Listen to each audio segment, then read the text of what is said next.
मुदमंगल में पूजनीय संत समाज, सम्मानीय भक्त सज्जनों, भक्तिमयी श्रद्धा मूर्ति माताओं बहनों एवं प्यारे बच्चों, सदगुरु कबीर कहते हैं, राम न रमसि कौन डंड लागा, मरि जइबे का करिबे अभागा। कोई तीरथ कोई मुंडित केसा, पाखंड मंत्र भरम उपदेशा। विद्या वेद पढ़ि करे हंकारा, अंत काल मुख फाके छारा। दुखित सुखित होए कुटुंब जेवावे, मरण बार एकसर दुख पावे। कहा ही कबीर यह कलि है खोटी, जो रहे करवा सो निकरे टूटी। सदगुरु कबीर एक महान संत हुए हैं और वे संत ही नहीं, केवल अपने आप में ही लीन नहीं वे रहे, समाज के लिए, लोगों के दुख दर्द और उनके भटकते हुए जीवन के लिए एक वे मशाल का काम करते हैं।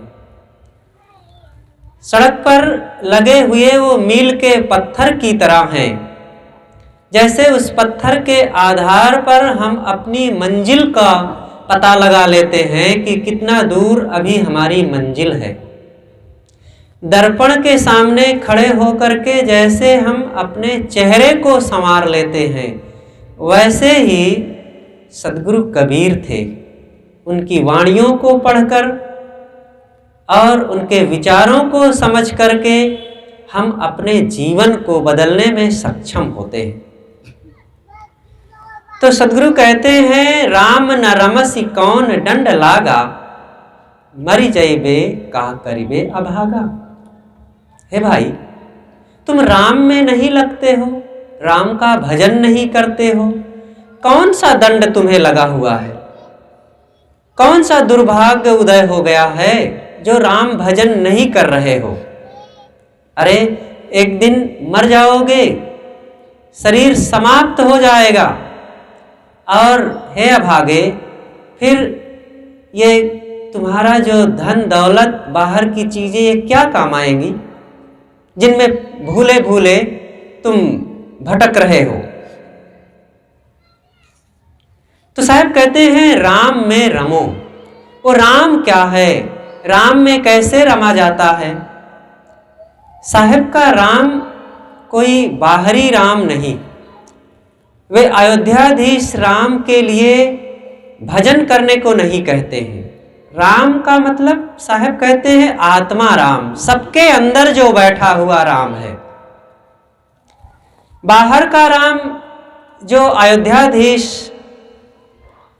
सीतापति दशरथ पुत्र श्री राम थे, उनका अगर भजन किया जाए तो वे तो आज हैं नहीं। उनसे हमें उनके जीवन आदर्शों से प्रेरणा मिलती है। उन्होंने जिस पथ पर चल करके अपने जीवन को जिया, उन सबको हमें भी अपने जीवन में अपनाना चाहिए। ये तो एक बहुत बड़ा उनसे संबल मिलता है। लेकिन जहाँ रहने की बात आती है और अपने जीवन को आत्मज्ञान से सुख शांति से सजाने की बात आती है, तो वह है आत्मा राम। सबके अंदर में वो आत्मा राम जो बैठा है, चेतन जीव, उसी को सदगुरु कबीर ने कहा है, जय खोजत कल्पो गया, घटहि माहि सो मूर, बाड़ी गर्भ गुमानते ताते पर गई दूर। कस्तूरी कुंडल बसे मृग ढूंढ है बन माहि, तैसे घट घट राम है दुनिया जानत नाहि। जैसे अभी पूर्व प्रवक्ता ने कहा कि कस्तूरी मृग के नाभि में है, उसमें से तीव्र सुगंधी आती है। कुछ ऐसे मृग होते हैं कि उनकी नाभि से तीव्र सुगंधी आती है, कस्तूरी होती है वहां, तो उस सुगंधी से वो प्रभावित होकर के उसको बाहर खोजता है, घास फूसों में, पेड़ पौधों में, जगह जगह भटकता है।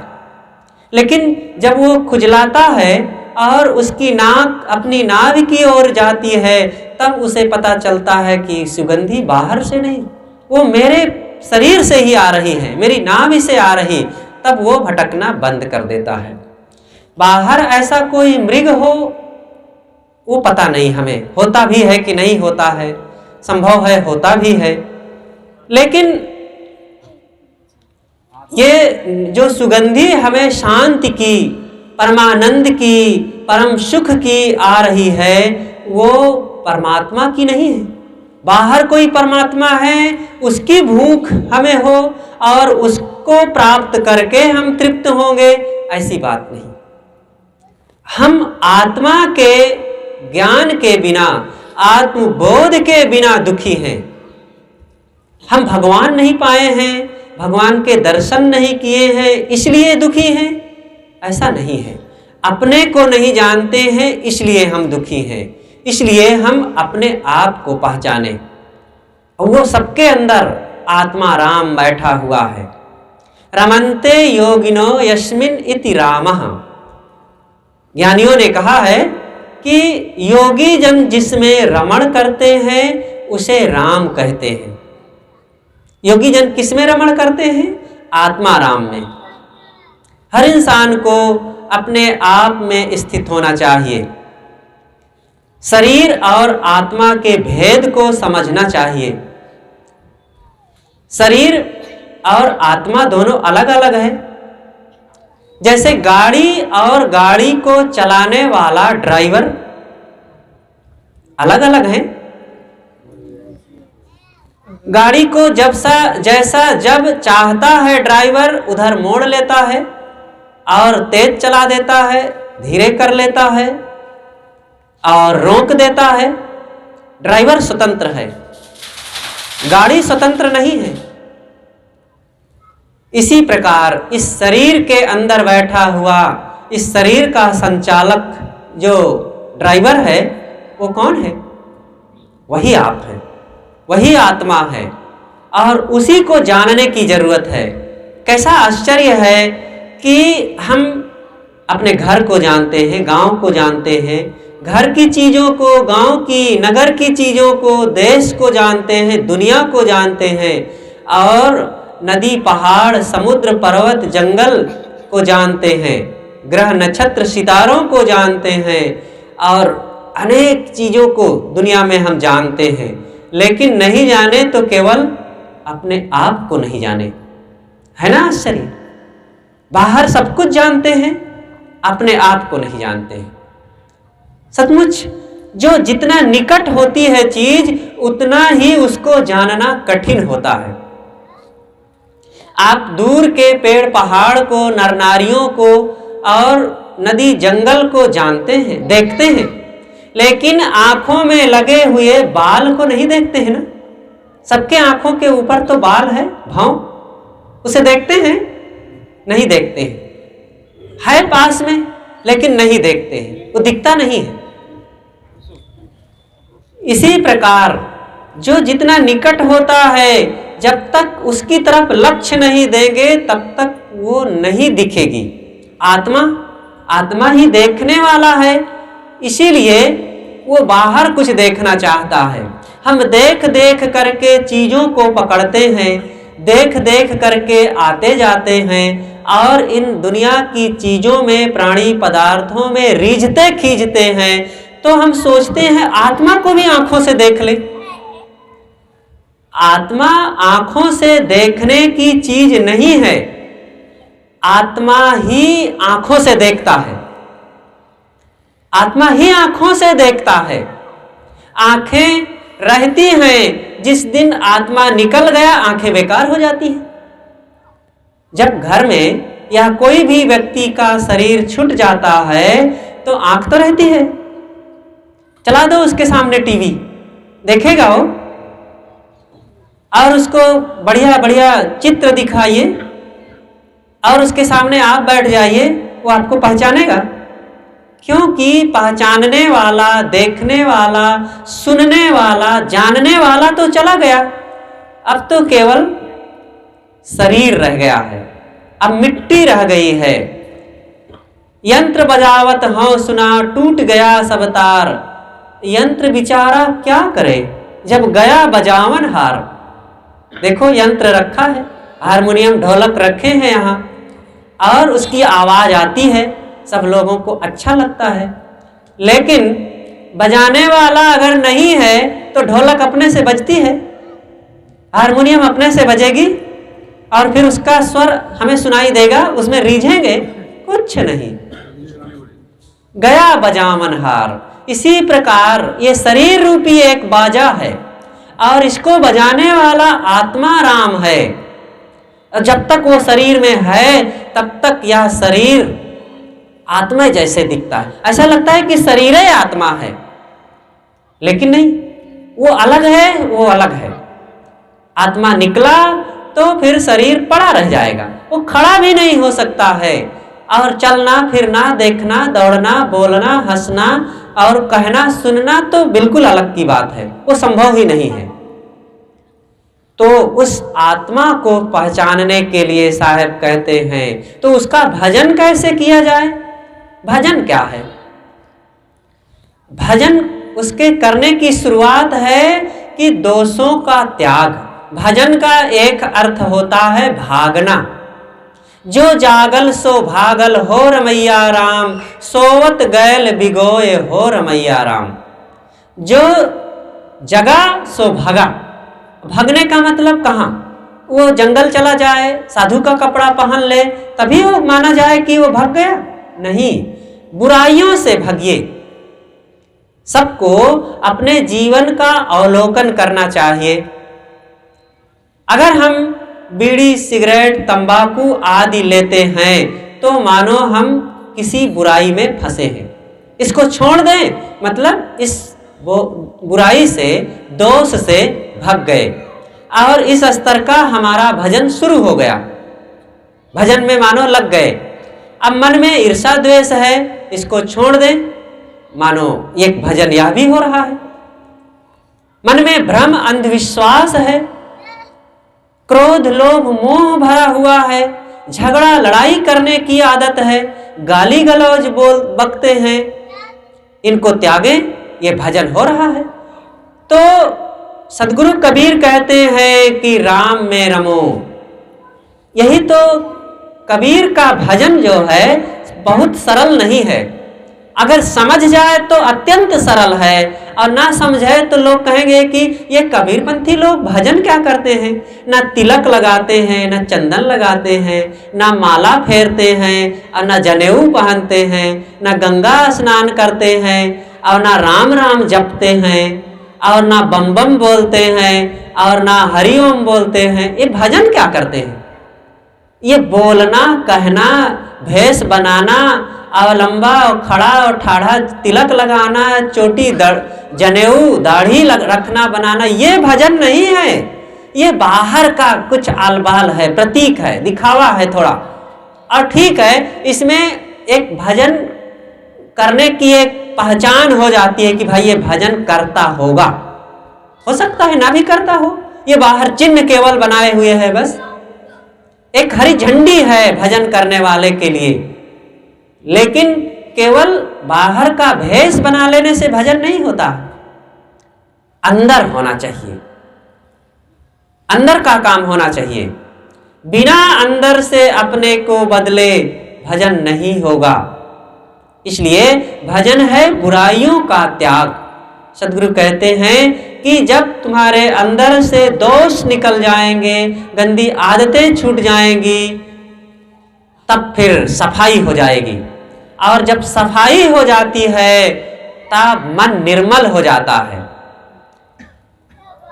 निर्मल मन से ही भगवान के दर्शन होते हैं। इसलिए सदगुरु कहते हैं कि राम न रमसी कौन दंड लागा, मरी जाइबे का करिबे अभागा। इसलिए हे भाई, हम दोषों का त्याग करें। एक दिन ऐसा समय आएगा कि शरीर समाप्त हो जाएगा। चाहे जितना मजबूत सुंदर हष्टपुष्ट शरीर हो, लेकिन एक दिन यह शरीर तो बदल जाएगा ना। सदा तो ये रहता नहीं है। सदा न कोयल बोलती, सदा न खिलते फूल, यह अवसर तब ही मिले जब पुण्य होए अनुकूल। इतना बढ़िया ये मानव जीवन मिला हुआ है, ये सुंदर शरीर मिला हुआ है, इसको पा करके हमें भजन का काम करना चाहिए। दोष दुर्गुणों को त्याग करके आत्म कल्याण का काम, अपने आप को पहचानने का काम हम करें। सदगुरु कहते हैं, कोई तीरथ कोई मुंडित कैसा, पाखंड मंत्र भरम उपदेशा। कोई तीर्थों में जाकर के पुण्य कमाना चाहता है और अपने पापों को मिटाना चाहता है, और कोई वहां जाकर के अपने बालों का मुंडन करा करके सोचता है कि इससे मुझे मुक्ति मिल जाएगी। लेकिन तीर्थों में जाकर के हमारे पाप कटेंगे नहीं। हम सच्चे तीर्थ को पहचाने, वो है क्या? गोस्वामी जी कहते हैं, तीर्थ वही जो कि पाप से तारत, अपाप वही मन मध्य विकारा। तीर्थ वह है जो हमें पापों से तार दे, पापों से मुक्ति दिला दे। और पाप क्या है? पाप हैं मन के अंदर छिपे हुए दोष, काम, क्रोध, लोभ, मोह आदि, यही तो पाप हैं। और फिर जब हम तीर्थों में जाएंगे, स्नान करेंगे पानी में या मंदिरों में जा करके जल चढ़ाएंगे, तो क्या इससे हमारे काम, क्रोध, लोभ, मोह आदि मिट जाएंगे? वस्तुतः सच्चा तीर्थ है मानस, जंगम और स्थावर। ये बाह्य लोक लोकांतरों की, देश और भूमि में जो बने हुए तीर्थ निर्धारित किए गए हैं, इनमें जाकर के पाप काटने की हमें आशा में नहीं रखना है, बल्कि हमारे अंदर जो तीर्थ हैं इनको पहचानें और इनसे हम लाभ लें। सबसे पहली चीज है मानस। मानस है मन से उत्पन्न सद्गुण, दया, क्षमा, प्रेम, भक्ति, विवेक, विचार आदि, ये मानस तीर्थ हैं। इसमें हम सबको स्नान करना चाहिए और ये परम कल्याणदायी हैं। दूसरे हैं जंगम। जंगम तीर्थ उसे कहते हैं जो चलता फिरता तीर्थ है, वो है संत समाज। संत एक स्थान से दूसरे स्थान जाकर के लोगों में भक्ति, ज्ञान, संयम, सदाचार का विचार देते हैं और उनके जीवन में परिवर्तन आता है। तो ये बहुत बड़ा तीर्थ है। इन तीर्थों से हमें लाभ लेना चाहिए। विनम्र होकर के गुरुजनों की भक्ति करें, उनकी सेवा करें और उनके प्रति श्रद्धा भाव रखें, तब उनके गुण अपने आप हमारे जीवन में आने लगेंगे। तो ये जंगम तीर्थ हैं। और तीसरे हैं स्थावर। और लोग मानस तथा जंगम पर ना दे करके स्थावर तीर्थों में ही अपना सारा समय शक्ति लगा देते हैं। वे हैं जो स्थित हैं, जमे हुए, जैसे कि प्रयाग, काशी, मथुरा, हरिद्वार आदि आदि। तो हम सच्चे तीर्थ को पहचान करके आत्म कल्याण का काम करें। तो मैं कह रहा था कि हम भटके नहीं बाहर। कहां कहां भटकते हैं? भूत प्रेत, जादू टोना, देवी देवता, भूत प्रेत होते हैं कहीं। अभी हम यहाँ पूछने लग जाएं तो कई लोग बताने लग जाएं कि साहब हमें भी भूत दिखा है, हमारे भाई को, हमारे पिताजी को पकड़ लिया था। कहीं भूत प्रेत नहीं होते हैं, ये मन का भ्रम है। जब हमारे मन में वो भ्रम आ जाता है और फिर डरे हुए होते हैं, तो कल्पना करके जहां कहीं गए तो ऐसा लगता है कि कहीं चूहा आ गया, लोमड़ी आ गई, बिल्ली आ गई, पत्तों की खरखराहट आ गई या अंधेरा हो गया, हमने कल्पना कर लिया और भयभीत हो गए। अब बस यही मान लिए कि भूत ने ही हमें पकड़ लिया। ये भ्रम भूत सकल जग खाया, जिन जिन पूजा तिन जहड़ाया। ये भ्रम के भूत ने लोगों को पकड़ रखा है। निर्भय बने, कहीं कोई भूत प्रेत नहीं। अगर भूत प्रेत है कोई कहीं तो लाइए, हमें दे दीजिए, हम ले जा करके इलाहाबाद संगम में उसको विसर्जित कर देंगे। घबराइए नहीं, कहीं कुछ होता नहीं है। अगर सोचो आपको एक चींटी, एक मक्खी, एक मच्छर भी दिख जाता है ना, आंखों से सब दिखता है, और यहाँ तक कि सूक्ष्मदर्शी यंत्र से, मशीन के साधन से बहुत सूक्ष्म चीजों को भी देख लिया जाता है। फिर भूत प्रेत क्यों नहीं दिखता? अगर है तो दिखना चाहिए। वे कहाँ रहते हैं, क्या खाते हैं, वे बिलों में रहते हैं कि घोंसलों में रहते हैं कि पेड़ों पर रहते हैं कि घरों में रहते हैं, उनके बाल बच्चे दिखना चाहिए। और वे क्या खाते पीते हैं, उनका धंधा व्यवसाय दिखे, कुछ तो दिखे। आपके दरवाजे पर कोई जानवर आया हो, आपने नहीं देखा है, तो उसके पैर के चिन्ह से पता चल जाता है। रात में बिल्ली आई है, बकरी आई है, भैंस आई है, हाथी आया है और चला गया, नहीं देखे आप, तो वो टट्टी कर जाए, उससे पता चल जाता है कि ये ऊँट की टट्टी है, ये हाथी की है, ये भैंस की है, ये बकरी की है, पता चल जाता है ना। भूत के ये भी कुछ पता चला है कि उसके पैर के चिन्ह कैसे होते हैं, वो क्या खाता है, वो टट्टी कैसे करता है, कुछ पता चला है? कुछ भी तो नहीं। फिर भी लोग मानते चले जा रहे हैं। इसलिए भूत प्रेत के भय से दूर रहे। ये सब भ्रम है, ये भ्रम। इस भ्रम में पड़ करके परंपरा से लोग पिता पितामह पर पितामह और फिर बच्चे नाती पोते ये सब भटकते चले जा रहे हैं। और हम इसको पूछें कि वो कहाँ कैसे किस ढंग से होता है, कोई बताने वाला नहीं है, केवल कल्पनाओं में। इसलिए इस कल्पना के भय से निकलें। जादू टोना भी एक भ्रम है। कोई जादूगर नहीं होता है कि जादू के बल पर कुछ का कुछ बना देता है। आप लोगों को भी जादूगर आता है, कभी कभी दिखाया होगा, देखे होंगे। वो जादू के बल पर घड़ी बना देता है, मोटरसाइकिल नहीं बना सकता, मोटरसाइकिल बना दे।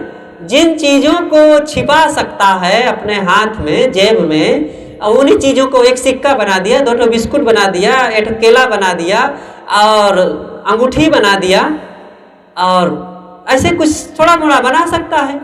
और जिस सिक्के को बनाया है उसी में भारत सरकार की मोहर लगी है। और जो अंगूठी बनाया है, जो कोई चीज़ बनाया है, उसमें लिखा है made in China, made in Korea, made in India. अगर वो खुद बनाया है तो उसका अपना छाप होनी चाहिए। कुछ नहीं ऐसा होता है। अगर वो बना देता है तो 1-1, 2-2 रुपए के लिए वो कोर्ट कचहरियों के सामने वो बनाता है, दिखाता है और फिर हाथ पसारता है, और वो नोट बना करके जादू से खूब धनी हो जाए। कुछ नहीं बना सकता है। इसलिए ये सब भ्रम है। यह भी कोई जादू वादू नहीं होता है। टोना मारना, आज इस शिक्षा के युग में भी लोग टोना झड़ाने जाते हैं। हमारे बच्चे को नज़र लग गई है, उनसे झड़ा लो ठीक हो जाएगा। कुछ नहीं होता है ये सब, कोई नज़र वजर नहीं लगती है। नज़र होती है बुरी नज़र, और बुरी नज़र का मतलब मन की बुराई। हमने किसी के रूप को देख करके मोहा गए और बस मोह में पागल हो गए। अज्ञान आ गया, आसक्ति आ गई, लोभ आ गया, क्रोध आ गई, ये बुरी नज़र है। अपनी इस नज़र को झाड़ें, अपने सोचने के, जानने के, करने के नज़रिया को बदलें। ये गलत बात है। इस प्रकार से अपने मन की बुराइयों का त्याग करना, यही है नज़र का उतारना। खान पान को हमें शुद्ध करना चाहिए। हमारा खान पान पवित्र हो। हमारे भोजन में अंडा मांसाहार नहीं होना चाहिए। साफ शुद्ध खाएं पिए। प्रकृति ने मनुष्य के खाने के लिए सैकड़ों चीजें बना रखी है। दाल भात सब्जी रोटी फल फूल मिठाई दूध दही घी मेवे मिष्ठान, और हर मौसम में 2 दर्जन प्रकार के फल उपलब्ध होते हैं। अनाज तिलहन दलहन उपलब्ध होता है। इतनी सारी प्रचुर मात्रा में खाद्य सामग्री होते हुए भी मनुष्य मांस खाए, अंडा खाए। कितनी दयनीय स्थिति है बुद्धि की। ये तो लोमड़ी सियार कुत्ते बाघ भेड़िया और गिद्ध चील का आहार है, और उन आहारों को हम खाएं, ये कहाँ की समझदारी है? कभी भी ऐसी इन गंदी चीज़ों को ना खाएं। एक बार की बात, एक घर में कुछ मेहमान आए तो घर के मालिक ने कहा, अपनी पत्नी से कहा कि देखो तुम तैयारी करो, मेहमान आने वाले हैं और मैं बाजार से सब्जी लेने जा रहा हूँ। उसको पता नहीं था। उसने सोचा कि जिस सब्जी को ज़्यादा लोग खरीदते हैं वही अच्छी होती होगी। बाजार में गया, जहाँ पर परवर टमाटर, लौकी और बैगन, भाटा आदि बिकते थे, वहाँ ज़्यादा भीड़ नहीं थी।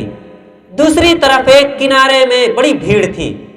सोचा कि ये कोई बड़ी महत्वपूर्ण चीज़ होगी।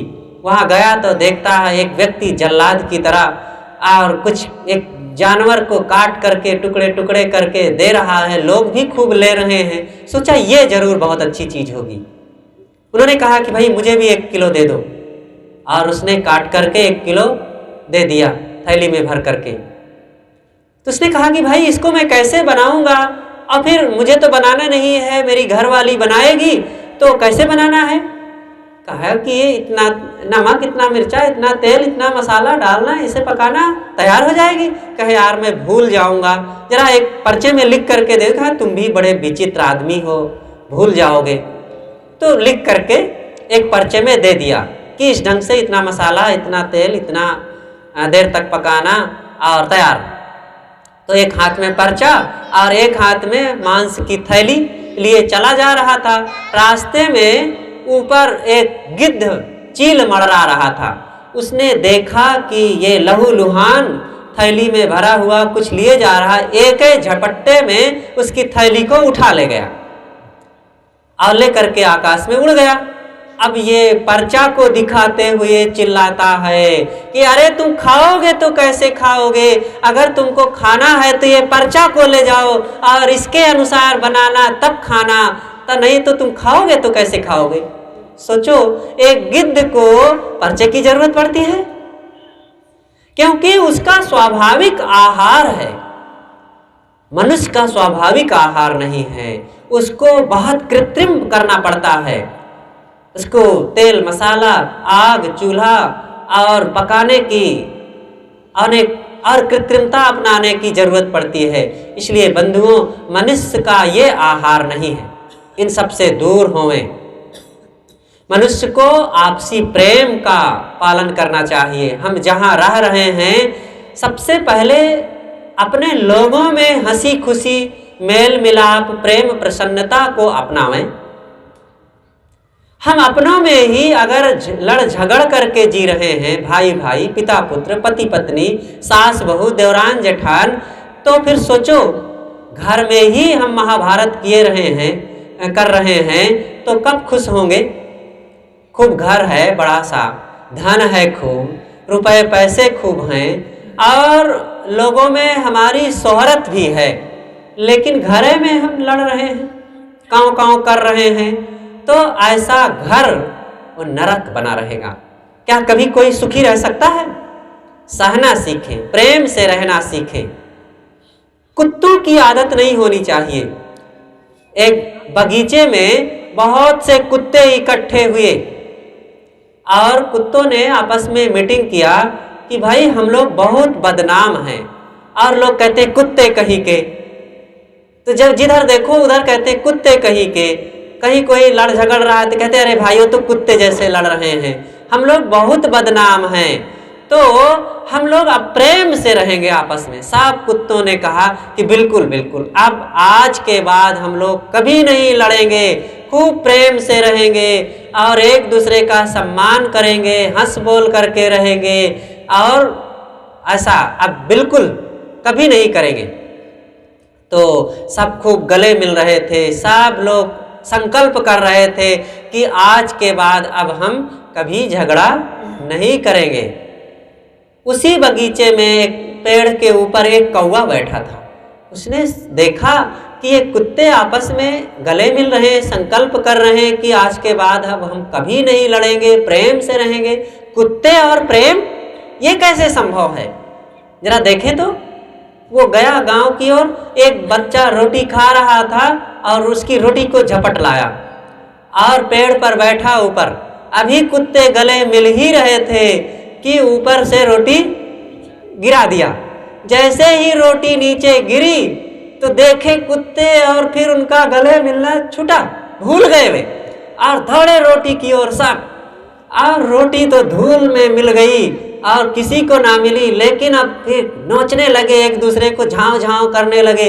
किसी का कान कटा, किसी की पूंछ कटी, किसी का पुट्ठा कटा, कोई घाव हो गया, कोई सब चिल्लाने लगे और सब रक्त रंजित हो गए।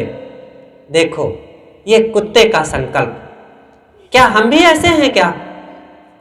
अगर आज हम सत्संग में सुन करके लगा कि हम भी अब नहीं करेंगे, अच्छी बात है, संकल्प करें, लेकिन संकल्पों को मजबूत करके रखें। ये नहीं कि बस कुत्ते जैसा, जैसे वे आपस में प्रेम करेंगे, हंसेंगे, बोलेंगे, नहीं झगड़ेंगे, और जैसे ही स्वार्थ की भावना आई तो बस लड़ पड़े। थोड़ी सी जमीन, थोड़े से रुपए, थोड़ी सी चीज, थोड़ा सा गहना के लिए देवरान जेठान, भाई भाई, पति पत्नी जो कलह करते हैं कि घर में नरक किए रहते हैं। प्रेम होना चाहिए। ये चीजें कितना रहेगी, कब तक रहेगी, किसके साथ? वही दर्जी के संकल्प की तरह ना करें। एक दर्जी था, तो वो दर्जी कपड़ा सिलता, और आप जानते हैं कि दर्जी लोग कपड़ा जब लोगों का लेते हैं तो कुछ ना कुछ बचाने के फेर में रहते हैं। कुछ कपड़ा बच जाएगा तो फिर दूसरों के कपड़ों में लगा करके हमें कमाई हो जाएगी। तो यही करता था खूब वो। एक दिन की बात, वो रात में सो रहा था दर्जी, और सोते सोते उसने सपना देखा। सपना ये देखा कि मैं मर गया हूँ, और मर गया तो मेरे आसपास बहुत सारी, मुझे लोग जहाँ दफनाए वहाँ बहुत सारी झंडियाँ लगा दी गई। झंडियाँ तो इतने में फरिश्ते आ गए, और मैंने उन फरिश्तों से पूछा कि ये हजारों झंडियाँ क्यों लगाई गई है? लाल, पीली, काली, हरी, उजली, सफ़ेद, भूरी, ये झंडियाँ क्यों लगाई गई हैं? तो उन फरिश्तों ने कहा कि अय दर्जी, तूने अपने जीवन में इन सारे कपड़ों को चुराया है, और तुझे याद करने के लिए उन सारे कपड़ों की झंडियाँ लगाई गई है, और अब इन सारे चोरी का फल तुझे मिलेगा। इसलिए अब तू देख ले कितने कपड़े चुराया है। वो देख करके तो घबरा गया। ओह, इतना मुझे अब कर्म फल मिलेगा, इतना दंड मिलेगा? मैंने जीवन भर के जितने कपड़े चुराए हैं सब उसके नजरों के सामने घूमने लगा, सब झंडी के रूप में दिखने लगे। अब वो गिड़गिड़ा करके, हाथ जोड़ करके उन फरिश्तों के, यमराज के चरणों में गिरा और कहा, भगवान एक बार मुझको माफ कर दीजिए। अगर मुझे एक बार आप माफ कर दिए तो मैं निश्चित कहता हूँ कि आज के बाद मैं कभी चोरी नहीं करूँगा। उन्होंने कहा कि ठीक है, आज के बाद अब मैं तुम्हें माफ करता हूँ, चोरी मत करना कभी। और इसी बीच में उसकी नींद खुल गई। जब खुल गई तो बहुत घबराया, भयभीत रहा कि अरे, मैंने जीवन में जितने कपड़ों चुराया है, क्या उन सब का मुझे दंड मिलेगा? आज के बाद अब मैं कभी चोरी नहीं करूँगा, संकल्प किया। और फिर नहाया धोया, खाया पिया, दुकान पहुँचा, दुकान खोला, और अपने कारीगरों से कहा कि देखना भाई, अगर मैं जब कपड़े काटने लगूं और आप लोग देखना कहीं कि मैं चोरी करने के लिए कपड़े बचाने लगा हूं, तो आप इतना कह देना, उस्ताद झंडी, इतना कह देना। कहा इसका मतलब? कहा नहीं, मतलब कुछ नहीं, और मत पूछो आगे, बस इतना कह देना, उस्ताद झंडी। कहा ठीक है, क्या हर्जा है, हम कह देंगे। तो जब भी दर्जी, वो टेलर कपड़ा काउंटर पर काटने लगे तो कभी लगे कि ये बहुत बढ़िया कपड़ा है, थोड़ा सा बचा लूं, तब कारीगर लोग कहते हैं उस्ताद झंडी, तो वो सावधान हो जाता और फिर नहीं चुराता था। काफ़ी दिन ऐसे बीते। एक दिन बहुत बढ़िया वो जर्मनी से खरीदा गया कपड़ा आया था। एक धनी व्यक्ति लेकर के आया सफारी सूट सिलाने के लिए, और सोचा कि आज ये बहुत कीमती कपड़ा है, इसमें ज़रूर कुछ बचाऊंगा। और वो कपड़ा काटने लग गया तो वो कारीगर लोग देख लिए कि आज उस्ताद जी की नज़र कुछ बदल गई है और ये कपड़ा बचाने के फेर में हैं।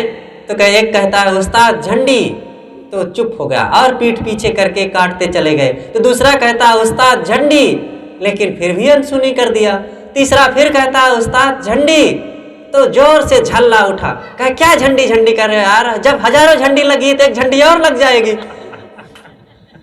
तो ऐसे हमारा संकल्प नहीं होना चाहिए। सदैव निश्चित रूप से हम जो सोचें वही करें। हम भक्ति के पथ पर लगे हुए हैं, सदाचार के पथ पर लगे हुए हैं, मनुष्य हैं, हमारा जीवन भ्रम से, अज्ञान से, बुराइयों से ऊपर होना चाहिए। हमें पवित्रता के मार्ग पर चलना पड़ेगा।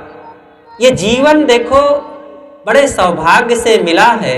इस जीवन को अगर संभल करके सदाचार के मार्ग पर, भक्ति के मार्ग पर, नेकी के पथ पर नहीं लगाएंगे तो अपने से नहीं लगता है।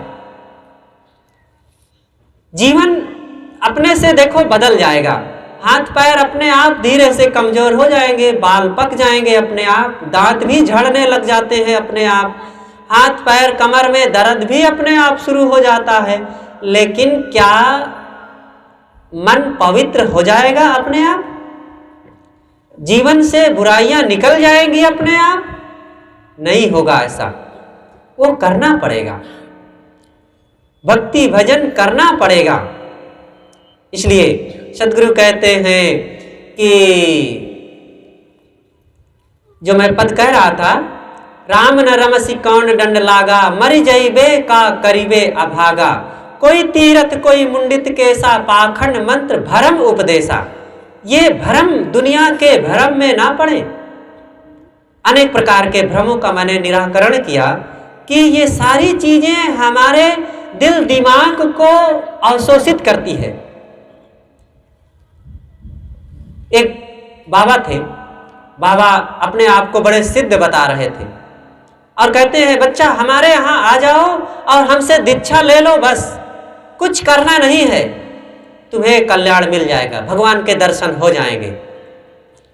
ऐसे बाबाओं से बच करके रहना चाहिए जो जीवन बदलने की प्रेरणा ना दे, कर्मों के सुधार की प्रेरणा ना दे, चोरी, बेईमानी, ठगी, दुर्गुण, दुराचार, दुर्व्यसन को त्यागने की बात ना बतावे और कह दे कि मुझसे केवल दीक्षा ले लो, बस सब ठीक हो जाएगा।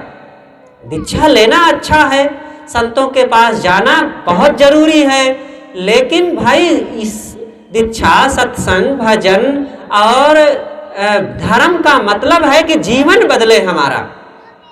जीवन अगर नहीं बदल रहा है, दोष नहीं मिट रहे हैं, दुराचार और दुर्गुण नहीं मिट रहे हैं, शांति सदाचार नहीं बढ़ रहा है, तो फिर कोई मतलब नहीं हुआ। मंदिर में घंटी बजाते रह जाएंगे, राम राम जपते रह जाएंगे, हनुमान चालीसा का पाठ करते भी रह जाएंगे, अगरबत्ती जलाते भी रह जाएंगे, टीका चंदन भी लगाते रह जाएंगे, कुछ नहीं होने वाला है। एक सज्जन थे, 4 बार वो चारों धाम गए थे, सच्ची घटना कह रहा हूं। पंडित जी थे, 4 बार गए थे, बूढ़े हो गए, लेकिन रात में भैंस खोल करके दूसरे खेत में जाकर के चरा लेते थे और तंबाकू खाना बुढ़ापे तक उनका नहीं छूटा था। तो ये सब करो धर्म के नाम पर, लेकिन जब तक जीवन हमारा दोषों से नहीं मुक्त होगा, कुछ होने जाने वाला नहीं है। इसलिए हम अपने घर में रहते हुए संयम, सदाचार और परमार्थ की जिंदगी जिए। हमारे कमाए हुए धन में कुछ सेवा में लगावें। धन को कमाना जरूरी है। धनी संत कभी ये नहीं कहते हैं कि गरीब बने रहो, संतोषी बन करके हाथ पर हाथ धरे बैठे रहो, कमाओ मत। वे कहते हैं कमाओ, खूब कमाओ, इतना कमाओ कि अधिक से अधिक धन हो जाए, बहुत अच्छी बात है। लेकिन अपने धन को विलासिता में लगाना, बुराइयों में और नशा में लगा देना और किसी ढंग से दोष दुर्गुणों में, दुराचार में लगा करके अपने जिंदगी में और नरक की कमाई कर लेना, ये गलत बात है। धन कमाओ, जीवन का निर्वाह करो, बाल बच्चों में शिक्षा दीक्षा दे करके उनको आगे बढ़ाने में खर्च करो और दीन दुखियों में, गरीबों में, अनाथों में, संत गुरजनों में, परमार्थ में खर्चा करो। कहा जाता है कि अपनी कमाई का 10% दान करो। तो दान 10% नहीं तो 2% करो और कहीं ना कहीं आप जरूर कुछ सेवा करें। ये सेवा की भावना मनुष्य के मन में होनी चाहिए। कुछ त्यागो, अपने जीवन से जो कमाई हुई चीजों का कुछ त्याग की भावना रखो। ये त्याग की भावना, जब हम धन त्यागेंगे थोड़ा सा, तो दोषों को भी त्याग सकेंगे। कभी घर को भी छोड़ सकेंगे, घर से भी हरदम घर में बैठ करके पत्नी से, बच्चों से, माता पिता से झगड़ रहे हैं। कभी 4 दिन के लिए, 2 दिन के लिए घर से निकल जाओ तीर्थ करने। इसीलिए तीर्थों की स्थापना हुई है कि रोज रोज घर में बैठे बैठे कलह, विवाद, अशांति, तनाव की जिंदगी लोग जी रहे हैं। चले जाओ, थोड़ा सा हरिद्वार चले जाओ, प्रयाग चले जाओ, काशी चले जाओ, द्वारिका चले जाओ। कहीं इसी बहाने आपको अच्छे लोगों के दर्शन हो जाएंगे, देश दुनिया का भ्रमण हो जाएगा, मन बदल जाएगा। तो इस ढंग से लाभ होता है। लेकिन अब ये लाभ ना समझ करके सोचते हैं लोग गंगा में नहा लेंगे तो पाप कट जाएगा, हमारा मुक्ति मिल जाएगी हमें। ये मुक्ति उक्ति मिलने का नहीं, जीवन में एक बदलाव हो गया, थोड़ा अच्छा है। मुक्ति अगर चाहते हैं, पाप काटना चाहते हैं तो बुरे कर्मों का ही त्याग करें। जब तक हम बुराइयों से ऊपर नहीं उठेंगे, कहीं मुक्ति होने का कोई उपाय नहीं है। और संत गुरुजनों की शरण में लग करके और उनके सत्संग में जा करके हमें यही प्रेरणा मिलती है। बड़ी देर से आप सब लोग हमारी बातें सुनते रहें। आप सबको बहुत बहुत धन्यवाद देते हुए अपनी बातें मैं समाप्त करता हूँ। बोलिए सद्गुरुदेव की जय, संत समाज की जय।